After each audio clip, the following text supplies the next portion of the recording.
Good morning students. तो आज हम डायपोल मोमेंट को एक नटशेल में पढ़ लेते हैं। लास्ट टाइम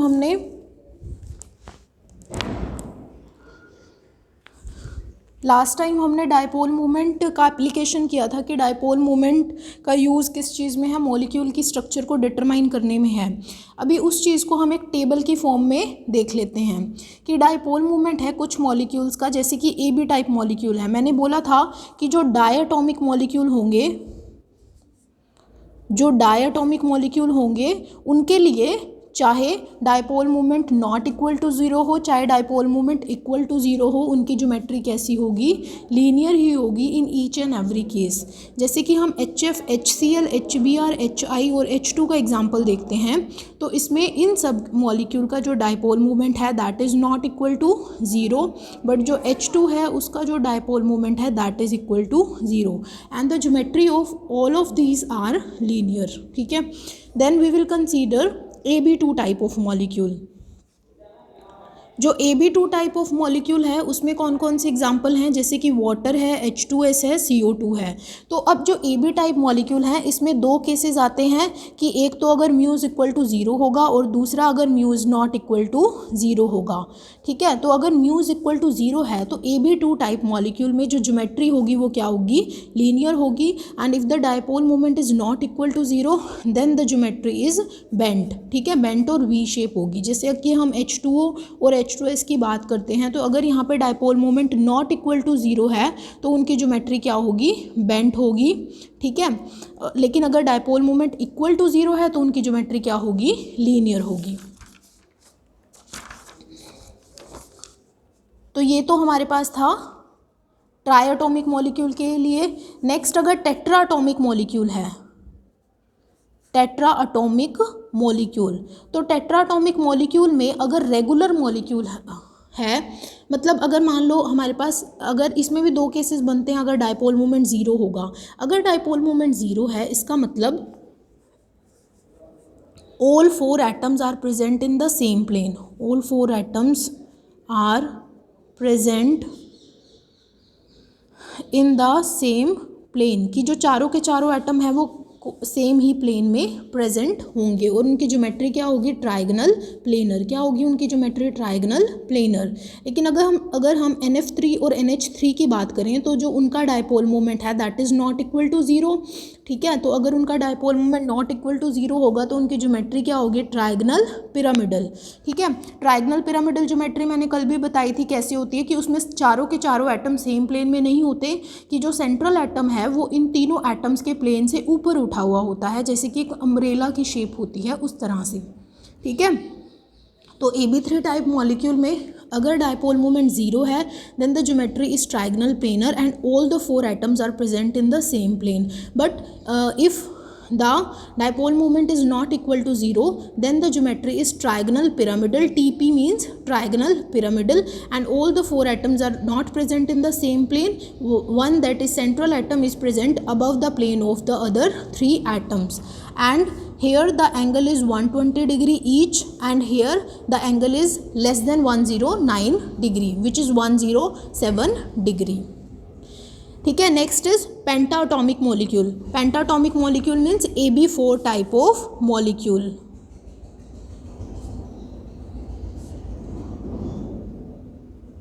जो पेंटाटॉमिक टाइप ऑफ मॉलिक्यूल है उसमें हमारे पास CH4, CHCl3, CCl4। ठीक है, तो अब देखो इसमें भी दो केसेस हो सकते हैं अगेन, अगर डायपोल मोमेंट ज़ीरो होगा। डायपोल मोमेंट ज़ीरो कब होगा, जब जो सेंट्रल एटम है उसके चारों तरफ जो एटम है वो चारों एटम्स क्या होंगे, सेम। तो डायपोल मोमेंट ज़ीरो होगा। मैंने कल भी बताया था इसकी स्ट्रक्चर में कि इसका डायपोल मोमेंट ज़ीरो कैसे होगा। अगर किसी को क्लियर नहीं हो रहा तो वो लास्ट वीडियो अच्छे से देख लेंगे। ठीक है, तो CH4 हो गया, तो यहाँ पे जो डायपोल मोमेंट होगा वो क्या होगा, 0 0 होगा।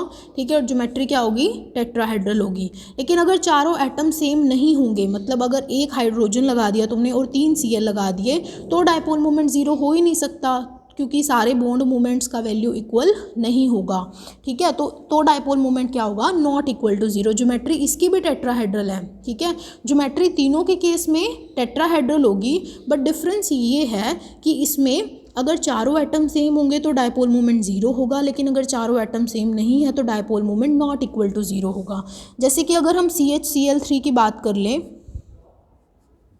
ठीक है, तो अगर पॉजिटिव से नेगेटिव एंड की बात करें कि जो हाइड्रोजन है, hydrogen to carbon, then carbon to Cl, then carbon to again Cl, then again carbon to Cl, तो इसमें जो नेट हमारा डायपोल मोमेंट या बॉन्ड मोमेंट की डायरेक्शन होगी वो ऊपर से नीचे होगी, यानी पॉजिटिव टू नेगेटिव एंड होगी। ठीक है, बॉन्ड मोमेंट की डायरेक्शन इस तरह से होगी। तो अब यहाँ पे क्या हो रहा है कि जो बॉन्ड मोमेंट है उसकी नेट डायरेक्शन बन रही है, so dipole moment is not equal to zero and their geometry is tetrahedral. ठीक है, तो आई होप ये डायपोल मोमेंट का सबको क्लियर हो गया होगा। तो अगर हम डायपोल मोमेंट के बेसिस पे कुछ वेरिएबल न्यूमेरिकल कर लेते हैं कि किस किस तरह के न्यूमेरिकल पेपर में आपको पूछे जा सकते हैं।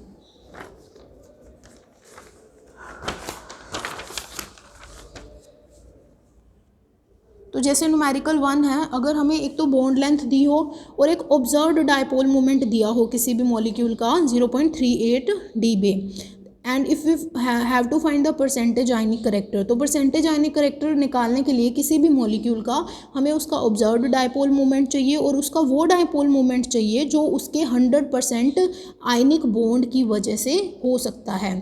तो अगर किसी मॉलिक्यूल में 100% आयनिक करेक्टर है, मतलब जो उसका बॉन्ड है वो 100% आयनिक है, तो म्यू आयनिक किसके इक्वल होगा, Q इंटू डी के इक्वल होगा।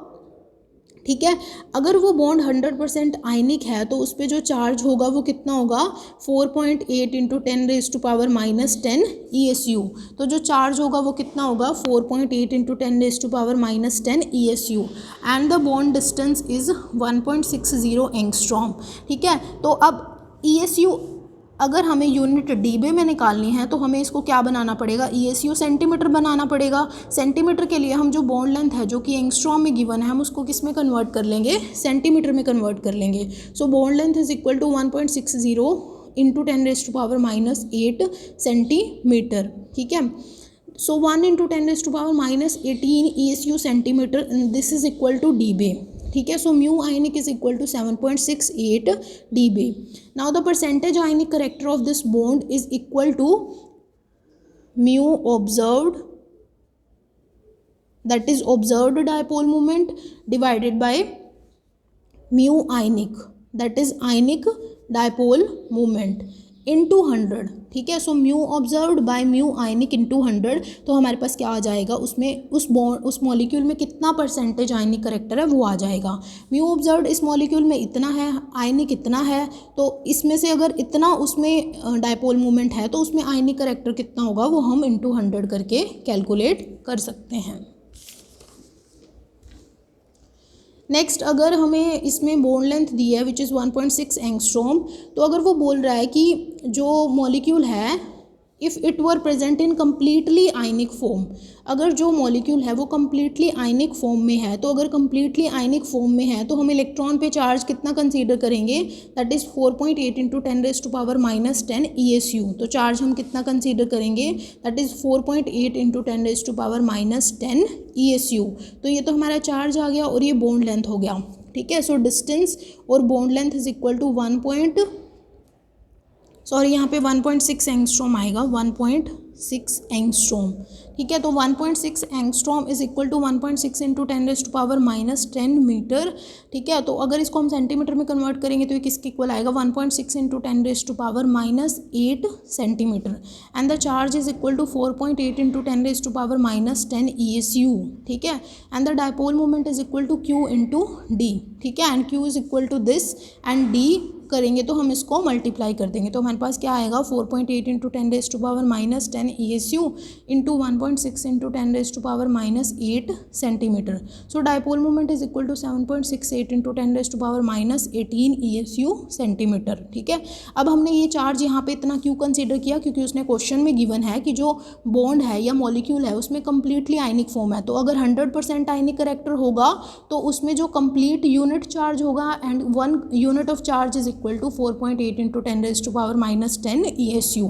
तो यहाँ से हमारे पास डायपोल मोमेंट आ जाएगा and 1 into 10⁻⁻18 ESU centimetre is equal to 1 dBA। ठीक है, तो इसको हम क्या लिख देंगे, 1 × 10⁻−18 ESU centimetre is equal to dBA and this is equal to dipole moment. तो आपसे परसेंटेज आयनिक करेक्टर निकालने को पूछा जा सकता है, डायपोल मोमेंट ऑब्जर्व्ड निकालने को पूछा जा सकता है, डायपोल मोमेंट आयनिक निकालने को पूछ सकते हैं, और एक म्यू रिजल्टेंट निकालने को भी पूछ सकते हैं। ठीक है, अब जो म्यू रिजल्टेंट है, अब जैसे यहाँ पे न्यूमेरिकल 3 में दिया है, calculate the resultant of two dipole moments of magnitude 1.5 dBA and 0.80 dBA that make an angle of 109.5 degree to each other. अब अगर ये दो डायपोल मोमेंट दिए हैं और हमारे पास कोई मॉलिक्यूल है, अब ये दो डायपोल मोमेंट अलग अलग हैं, ठीक है, तो हमारे पास जो मॉलिक्यूल है वो XYZ टाइप ऑफ मॉलिक्यूल होगा। ठीक है, कि उसकी अरेंजमेंट इस तरह से होगी कि जो दो बॉन्ड मूवमेंट्स हैं या दो बॉन्ड मतलब बॉन्ड की वजह से जो डायपोल मूवमेंट आ रहा है दैट इज़ μ1 और μ2, उनकी वैल्यूज़ क्या होगी, अलग अलग होगी। So mu resultant is equal to square root μ1 square plus μ2 square plus 2 μ1 μ2 cos theta. अब जो μ1 है उसकी वैल्यू क्या होगी 1.5 dBA, μ2 की वैल्यू क्या होगी 0.80 and μ1 μ2 that is 1.5 dBA into 0.80 and cos theta that is 109.5 degree. तो यहाँ से हमारे पास क्या आ गया, म्यू रिजल्टेंट आ गया। ठीक है, and mu resultant is equal to 1.4 dBA। ठीक है, तो यहाँ से और ध्यान रखना ये जो फॉर्मूला है ना XYZ टाइप ऑफ मॉलिक्यूल के लिए है। ठीक है, अगर XY2 टाइप ऑफ मॉलिक्यूल है वो भी ट्राइएटॉमिक मॉलिक्यूल, तो उसके लिए फॉर्मूला चेंज हो जाएगा, जैसे कि हम नेक्स्ट न्यूमेरिकल में देखेंगे। ठीक है, नेक्स्ट न्यूमेरिकल में क्या दिया है, the dipole moment of toluene दिया है 0.4 dBA। Dipole moment of toluene कितना दिया है 0.4 dBA। Dipole moment of toluene is 0.4 dBA। Calculate the dipole moment of 3 xylenes. 3 xylenes का हमें डायपोल मोमेंट कैलकुलेट करना है। तो जैसे कि हम डायपोल टॉल्विन की बात करते हैं, तो टॉल्विन का जो डायपोल मोमेंट है वो क्या है 0.4 dBA है। ठीक है, the 3 form of xylenes are orthoxylene, metaxylene and paraxylene. अब जो ये डायपोल मोमेंट है ये किस बॉन्ड की वजह से है, ये इस बॉन्ड की वजह से है। ठीक है, तो ये इस बॉन्ड मूवमेंट की वजह से हुआ। जैसे यहाँ पे जो कार्बन है वो sp3 है और यहाँ पे जो कार्बन है वो sp2 है। ठीक है, तो अब हमें पता है कि जो sp2 होता है वो उसमें ज़्यादा s करेक्टर होता है एज़ कम्पेयर टू sp3। ठीक है, तो ये वाला जो बॉन्ड होगा वो ज़्यादा इलेक्ट्रोनेगेटिव होगा, तो बॉन्ड मूवमेंट की डायरेक्शन क्या होगी, ये पॉजिटिव एंड हो जाएगा और ये नेगेटिव एंड हो जाएगा, तो पॉजिटिव एंड से नेगेटिव एंड, तो यानी इस तरह से होगी बॉन्ड मूवमेंट की डायरेक्शन। तो अब ये जो डायपोल मूवमेंट है वो इस बॉन्ड की वजह से है। ठीक है, और अब जो जाइलिन है उसमें ऐसे ऐसे कितने बॉन्ड हैं, 2 बॉन्ड है। ठीक है, तो इन दोनों का बॉन्ड मूवमेंट कितना होगा 0.4 इसका 0.4 इसका। तो ये किस तरह का मॉलिक्यूल हो गया, अगर हम इसको x मान लें, मतलब सेंटर को हम x मान लेते हैं। ठीक है, तो ये XY2 टाइप हो गया ना मॉलिक्यूल, XY2 टाइप मॉलिक्यूल। और जो XY2 टाइप मॉलिक्यूल होता है, अब देखो इसमें जो रिजल्टेंट है, अगर हम ऑर्थो की बात करें तो रिजल्टेंट इस तरह फ्लाई करेगा म्यू रिजल्टेंट। ठीक है, और यहाँ पे जो होगा म्यू XY लिख सकते हैं या फिर हम μ1 μ2 लिख सकते हैं। अब यहाँ पे जो μ1 है that is equal to μ2 which is equal to 0.4 dBA। ठीक है, so μ1 is equal to μ2 is equal to 0.4 dBA। तो इसमें कौन सा फॉर्मूला अप्लाई होगा, जब μ1 इज इक्वल टू μ2 होगा तो mu resultant is equal to 2 μ1 cos theta by 2, ये वाला फॉर्मूला अप्लाई होगा। ठीक है, जब μ1 इज इक्वल टू μ2 होगा तो जो फॉर्मूला अप्लाई होगा वो mu resultant is equal to 2 μ1 cos theta by 2 होगा। लेकिन लास्ट न्यूमेरिकल में μ1 इज इक्वल टू μ2 नहीं था, μ1 इज नॉट इक्वल टू μ2 था, तो जो म्यू रिजल्टेंट था वो किसके इक्वल था, square root μ1 square plus μ2 square plus 2 μ1 μ2 cos theta. लेकिन यहाँ पे फॉर्मूला में चेंज है, that is mu resultant is equal to 2 μ1 cos theta by 2 where μ1 is equal to μ2 is equal to 0.4 dBA which is given in the numerical. ठीक है ना, तो ऑर्थोजाइलिन के लिए जो म्यू रिजल्टेंट है वो किसके इक्वल होगा 2 μ1 cos theta by 2। So 2 into 0.4 into cos theta by 2 that is theta which is equal to 60 degree. तो 60 बाय 2 करेंगे तो कोस 30 आएगा and cos 30 is equal to √3 by 2। ठीक है, एंड √3 बाय 2 इसको जब हम कैलकुलेट करेंगे तो म्यू रिजल्टेंट की वैल्यू क्या आएगी, mu resultant is equal to 0.7 dBA। ठीक है। So mu resultant is equal to 0.7 dB and when metaxylene, अगर हमारे पास मेटाजाइलिन है तो म्यू रिजल्टेंट क्या होगा 2 μ1 cos थीटा बाय 2, ठीक है। So mu resultant is equal to 2 μ1 cos theta by 2, that is 2 μ1 cos theta by 2। अब जो मेटाजाइलिन है उसमें जो बॉन्ड एंगल है वो कितना है 120 डिग्री, 120 बाय 2 करेंगे तो यहाँ पे 60 डिग्री आएगा, तो cos 60 डिग्री कितना होता है 1/2, तो म्यू रिजल्टेंट की वैल्यू क्या होगी 0.4 dB, ठीक है। तो यहाँ पे मेटाजाइलिन आ गया। अब हमें पता है कि मेटा का जो डायपोल मोमेंट है, रिजल्टेंट डायपोल मोमेंट, वो ऑर्थो के डायपोल मोमेंट से कम है, ठीक है, विच इज़ ऑब्वियस, क्योंकि यहाँ पे जितना बॉन्ड एंगल इंक्रीज होगा जो वैल्यू है वो डिक्रीज हो रही है थीटा की ना, थीटा की वैल्यू जितनी ज़्यादा बढ़ेगी कोस थीटा की वैल्यू उतनी ज़्यादा कम हो रही है, तो जो म्यू रिजल्टेंट होगा वो कम होगा, तो इसलिए जो मेटाजाइलिन का रिजल्टेंट डायपोल मोमेंट है उसकी वैल्यू ऑर्थोजाइलिन से कम होगी, ठीक है। Next one पैराजाइलिन। पैराजाइलिन में क्या होता है, द रिजल्टेंट डायपोल मोमेंट, जो पैराजाइलिन होता है ना उसमें जो रिजल्टेंट डायपोल मोमेंट है वो ज़ीरो होगा। क्यों होगा, क्योंकि पैरा में जो बॉन्ड मूवमेंट्स हैं, जैसे CH3 की बात करें तो सॉरी ये डायरेक्शन गलत दिखा रखी है मैंने, इस तरह से होगा, क्योंकि CH3 तो पॉजिटिव एंड है और ये नेगेटिव है, तो ये इस तरह से होगा, ठीक है। तो ये इक्वल एंड अपोजिट होंगे तो ये कैंसिल आउट हो जाएगा, ठीक है। तो पैरा के केस में ये कैंसिल आउट हो जाएगा, ठीक है, तो ये ज़ीरो होगा। वैसे ये डायरेक्शन वाइज देखें तो भी कैंसिल हो जाएगा, और अगर हम कैलकुलेट करना चाहें तो भी ये कैंसिल हो जाएगा। जैसे 2 × 0.4 × cos 180 डिग्री बाय 2, तो cos 90 क्या होता है 0 होता है, तो जो डायपोल मोमेंट की वैल्यू आएगी वो क्या हो जाएगी 0 हो जाएगी, ठीक है। Next is some general introductions to some terms used. Number 1 term is magnetic permeability, ठीक है। सो मैग्नेटिक परमिएबिलिटी क्या होता है, it is defined as the relative tendency of magnetic lines of force to pass through the medium, ठीक है, कि magnetic lines of force की tendency को डिफाइन करता है कि वो मटेरियल में कितना पेनिट्रेट कर सकती हैं, ठीक है। So it is defined as the relative tendency of the magnetic lines of force to pass through the medium as compare to that in the vacuum, ठीक है। सो वैक्यूम के कंपैरिजन में मैग्नेटिक लाइंस ऑफ फोर्स की जो tendency है किसी medium को penetrate करने की, तो उसको हम उस मैग्नेटिक लाइंस ऑफ फोर्स की क्या बोल देते हैं, मैग्नेटिक परमिएबिलिटी, ठीक है। अब जैसे वैक्यूम है, वैक्यूम के लिए म्यू इज इक्वल टू 1 होता है, क्योंकि म्यू इज इक्वल टू किसके इक्वल होता है B/H, ठीक है। B किसके इक्वल होता है, मैग्नेटिक फ्लक्स डेंसिटी जो किसी मटेरियल में या मीडियम में प्रेजेंट है, और जो H होता है वो मैग्नेटाइजिंग फील्ड होता है, मैग्नेटाइजिंग फील्ड यानी applied magnetic field, and that is equal to permeability. तो जो वैक्यूम है उसके केस में क्या होता है, जितना हम मैग्नेटिक फील्ड अप्लाई करते हैं, यानी मैग्नेटाइजिंग फील्ड जितना हम ज़्यादा अप्लाई करते हैं, ठीक है, उतनी मतलब जो मैग्नेटिक फ्लक्स डेंसिटी है जो कोई भी मीडियम फील करता है वो उतनी फील करता है जितनी हम मैग्नेटिक फील्ड अप्लाई करते हैं, ठीक है। So mu is equal to क्या हो जाएगा B/H, so B is equal to H हो जाएगा, मतलब वैक्यूम में जितनी भी मैग्नेटिक फील्ड जाएगा वो उतना ही होगा जितना हम अप्लाई करेंगे, मतलब B is equal to H होगा, so mu is equal to 1 आ जाएगा।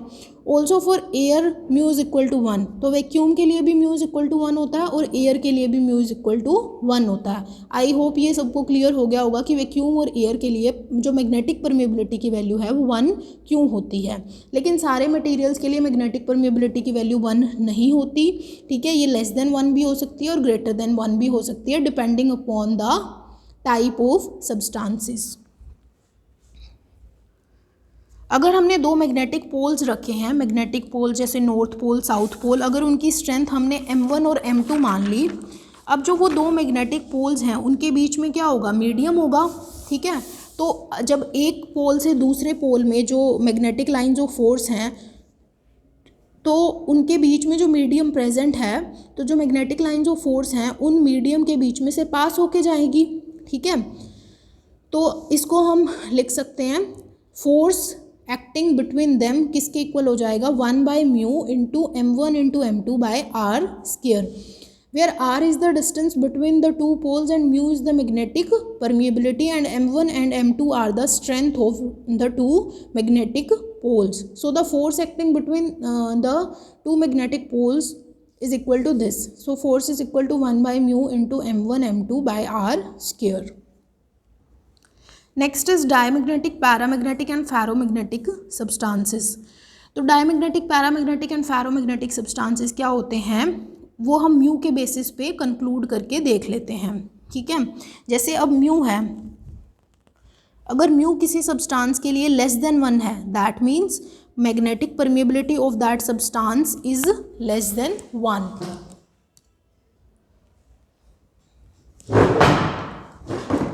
तो अगर हम मैग्नेटिक परमिएबिलिटी की बात करें तो अगर अब मैग्नेटिक परमिएबिलिटी के दो केसेस हो सकते हैं, अगर लेस देन 1 है और ग्रेटर देन 1 है। तो अगर मैग्नेटिक परमिएबिलिटी लेस देन 1 है तो उससे क्या कंक्लूड कर सकते हैं हम कि B बाई एच की वैल्यू भी क्या होगी, लेस देन 1 होगी। इसका मतलब क्या है कि B is less than H। इसका मतलब क्या है कि जो मैग्नेटिक लाइन जो फोर्स है वो मटेरियल में कम पेनिट्रेट कर रही हैं एज़ कम्पेयर टू वैक्यूम, ठीक है। तो इससे हम क्या कंक्लूड कर सकते हैं, दैट मैग्नेटिक लाइन जो force prefer to pass through the vacuum rather than the medium, ठीक है। इससे क्या कंक्लूड हो रहा है, that B is less than H, ठीक है। मीन्स मैग्नेटिक लाइन जो फोर्स वैक्यूम में से पास होना ज़्यादा प्रेफर कर रहे हैं एज़ कम्पेयर टू मीडियम, ठीक है। तो इससे हम क्या कंक्लूड कर सकते हैं, दैट मीन्स क्या है, जो सब्सटेंस है वो मैग्नेटिक लाइन जो फोर्स को क्या कर रहा है, रिपेल कर रहा है। और जो सब्सटेंस मैग्नेटिक लाइन जो फोर्स को रिपेल करता है उस सब्सटेंस को हम क्या बोल देते हैं, यहाँ पे सॉरी उल्टा आएगा, मैंने यहाँ पे डायमैग्नेटिक आएगा, ठीक है। जो सब्सटेंस मैग्नेटिक लाइन जो फोर्स को रिपेल करता है उसको हम क्या बोल देते हैं, डायमैग्नेटिक सब्सटेंसेस। ये इधर आएगा, गलती से इधर लिख दिया है, ठीक है। सो रिपेल जो करेगा मैग्नेटिक लाइन जो फोर्स को वो क्या होगा, डायमैग्नेटिक सब्सटेंसेस। वाइल इसका उल्टा हो सकता है कि जब मैग्नेटिक परमिएबिलिटी की वैल्यू ग्रेटर देन 1 है, this implies that B by H is greater than 1, which implies that B is greater than H, ठीक है। Which implies that magnetic line जो फोर्स मीडियम में पेनिट्रेट होना ज़्यादा प्रेफर कर रही हैं एज़ कम्पेयर टू वैक्यूम, ठीक है। एंड उससे हम क्या कंक्लूड कर सकते हैं, दैट मैग्नेटिक लाइन जो फोर्स जो हैं that are attracted towards the substance, कि जो मैग्नेटिक लाइन जो फोर्स हैं that are attracted towards the substance, वो सब्सटेंस के टुवर्ड्स क्या हो रही हैं, अट्रैक्ट हो रही हैं। अगर वो सब्सटेंस से अट्रैक्ट हो रही हैं तो ऐसे सब्सटेंस को हम क्या बोल देते हैं, पैरामैग्नेटिक सब्सटेंसेस, ठीक है। और अगर म्यू वेरी वेरी हाई है, मीन्स 10⁻³ और मोर, मीन्स जो मैग्नेटिक लाइन जो फोर्स हैं वो सब्सटेंस से बहुत ज़्यादा अट्रैक्ट हो रही हैं, ठीक है। Means the tendency of the substance to attract the magnetic line जो फोर्स इज़ वेरी हाई। तो ऐसे सब्सटेंसेस कौन से होते हैं, फेरोमैग्नेटिक सब्सटेंसेस। और फेरोमैग्नेटिक सब्सटेंसेस के एग्जांपल क्या है, iron, cobalt, nickel and their alloys. तो आयरन, कोबाल्ट, निकल और जो उनके अलॉयज हैं वो किस कैटेगरी में आते हैं, फेरोमैग्नेटिक सब्सटेंसेस की कैटेगरी में आते हैं। Next term is magnetic susceptibility. अब मैग्नेटिक ससेप्टिबिलिटी क्या होता है, अगर हम किसी मटेरियल को मैग्नेटिक फील्ड में रखते हैं तो जो स्ट्रेंथ होती है मैग्नेटिक फील्ड की उस मटेरियल में वो वैक्यूम से डिफरेंट होगी, ठीक है। या तो मैग्नेटिक लाइन जो फोर्स, अगर मटेरियल मैग्नेटिक लाइन जो फोर्स को अट्रैक्ट कर रहा है तो मटेरियल में मैग्नेटिक लाइन जो फोर्स या मैग्नेटिक फील्ड की स्ट्रेंथ ज़्यादा होगी एज़ कम्पेयर टू वैक्यूम। और अगर मटेरियल मैग्नेटिक लाइन जो फोर्स को अप्लाइड मैग्नेटिक फील्ड को रिपेल कर रहा है तो जो मटेरियल है उसमें मैग्नेटिक फील्ड की स्ट्रेंथ कम होगी एज़ कम्पेयर टू वैक्यूम, और अट्रैक्ट कर रहा है तो ज़्यादा होगी, ठीक है। तो जो स्ट्रेंथ है इस मैग्नेटिक फील्ड की मटेरियल के विद रिस्पेक्ट टू में उसको हम क्या बोल देते हैं, मैग्नेटिक इंडक्शन, ठीक है। So the strength of magnetic field that's present in the material is called magnetic induction, ठीक है ना। The strength of magnetic field that's present in the material is called magnetic induction.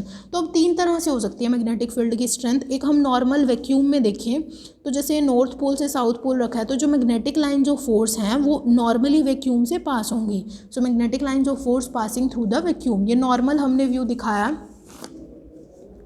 अगर हम diamagnetic substances की बात करें तो जो डायमैग्नेटिक सब्सटेंसेस हैं वो मैग्नेटिक लाइन जो फोर्स को क्या करते हैं, रिपेल करते हैं। क्योंकि जो डायमैग्नेटिक सब्सटेंस होते हैं वो एक ऐसा इंड्यूस्ड मैग्नेटिक फील्ड क्रिएट कर लेते हैं जो अप्लाइड मैग्नेटिक फील्ड के अपोजिट डायरेक्शन में एक्ट करता है, और वो अप्लाइड मैग्नेटिक फील्ड को या मैग्नेटिक लाइन जो फोर्स को क्या करेगा, रिपेल करेगा। सो मैग्नेटिक लाइन जो force pushed away by the diamagnetic substances, ठीक है ना।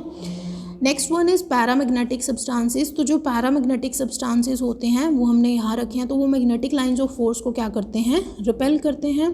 तो अगर वो मैग्नेटिक लाइंस ऑफ फोर्स को रिपेल करेंगे, that is magnetic lines of force, attract करेंगे, डायमैग्नेटिक सब्सटेंस रिपेल करते हैं, तो इसीलिए हमने in magnetic lines of force को इनसे सब्सटेंस से दूर जाते हुए दिखाया है। जो पैरामैग्नेटिक सब्सटेंस होते हैं वो मैग्नेटिक लाइंस को अट्रैक्ट करते हैं, तो इसीलिए हमने मैग्नेटिक लाइंस ऑफ फोर्स को सब्सटेंस के पास आते हुए दिखाया है।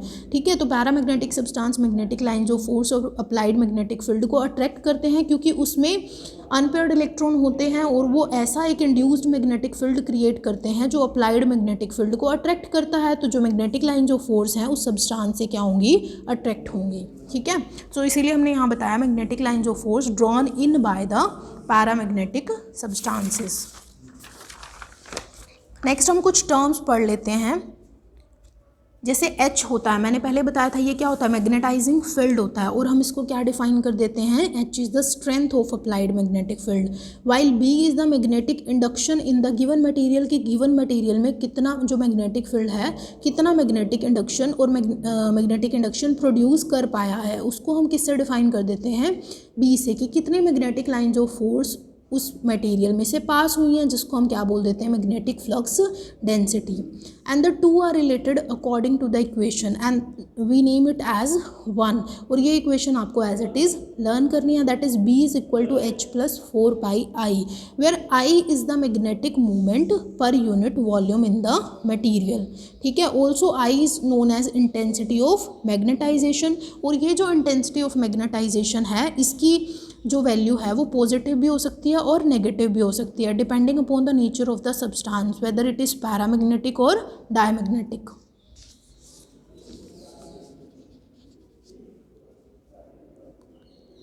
Now the intensity of magnetization produced per unit strength of the applied magnetic field is called specific magnetic susceptibility, usually represented by Xi। ठीक है, तो इंटेंसिटी ऑफ मैग्नेटाइजेशन और per unit strength of the applied magnetic field is equal to Xi, which is also known as specific magnetic susceptibility, and we name it as equation 2। अगर हम इस equation को molar volume से multiply कर देंगे, and the molar volume is equal to molar mass by density, अगर हम इस इक्वेशन को मोलर वॉल्यूम से मल्टीप्लाई कर देंगे तो हमारे पास जो स्पेसिफिक मैग्नेटिक ससेप्टिबिलिटी है वो किसकी फॉर्म में आ जाएगी, मोलर मैग्नेटिक ससेप्टिबिलिटी। किसकी फॉर्म में आ जाएगी, वो मोलर मैग्नेटिक ससेप्टिबिलिटी की फॉर्म में आ जाएगी, और इसको हम क्या बोल देते हैं, मैग्नेटिक ससेप्टिबिलिटी पर मोल।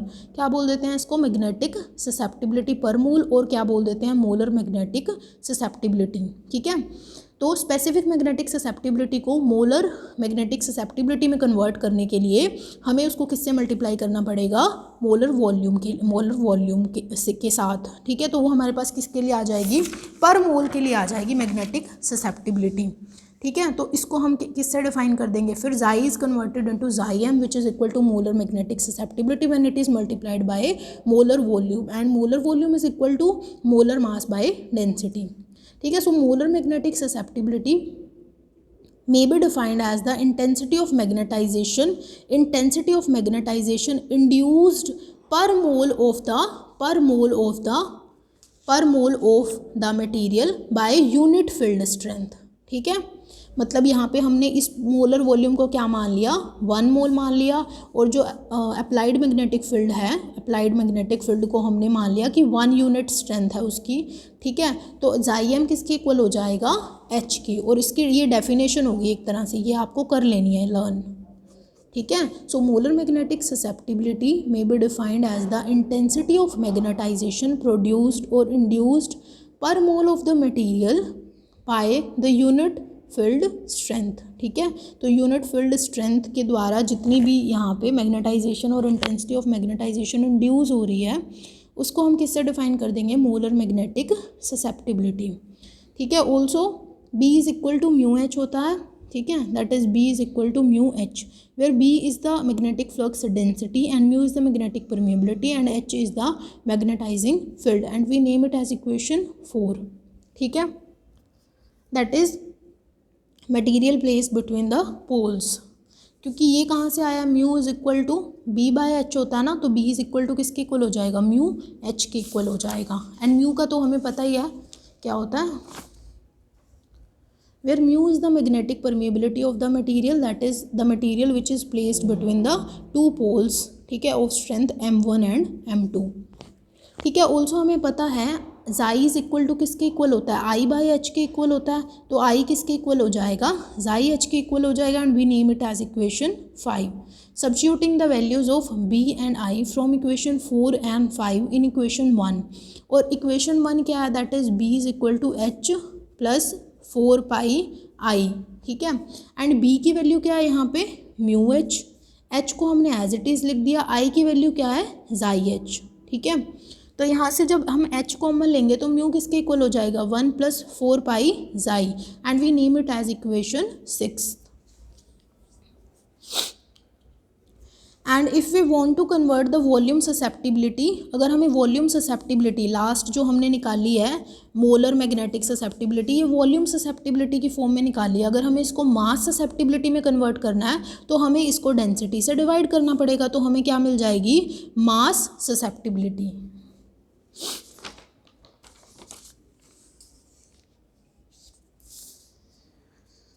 So it is obtained by dividing the volume susceptibility by density rho of the material. So mass susceptibility, that is xi dash is equal to xi by rho, ठीक है। So mass susceptibility कैसे मिलेगी हमें, volume susceptibility को density से divide करके, कैसे मिलेगी हमें, वॉल्यूम ससेप्टिबिलिटी को किससे डिवाइड करके, डेंसिटी से डिवाइड करके। तो हमारे पास जो वॉल्यूम ससेप्टिबिलिटी होगा वो किसके इक्वल आ जाएगा, रो जाई डैश, ठीक है, and we name it as equation 7। तो ये जो हमने निकाला है मास ससेप्टिबिलिटी, इसकी वैल्यू हम इक्वेशन 6 में रख देंगे। तो इक्वेशन 6 क्या थी, mu is equal to 1 plus 4 pi xi, ठीक है। सो जाई इज इक्वल टू रो जाई डैश, ठीक है, एंड जाई dash is the mass susceptibility, this is mass susceptibility. तो यहाँ से हम किसकी वैल्यू निकालेंगे, जाई डैश यानी मास ससेप्टिबिलिटी की वैल्यू निकाल लेंगे, म्यू माइनस 1 बाई 4 पाई रो, ठीक है। तो ये जो इक्वेशन है ये किसके बीच में रिलेशन दे रही है आपको, ठीक है, मास ससेप्टिबिलिटी के बीच में और मैग्नेटिक परमिएबिलिटी के बीच में।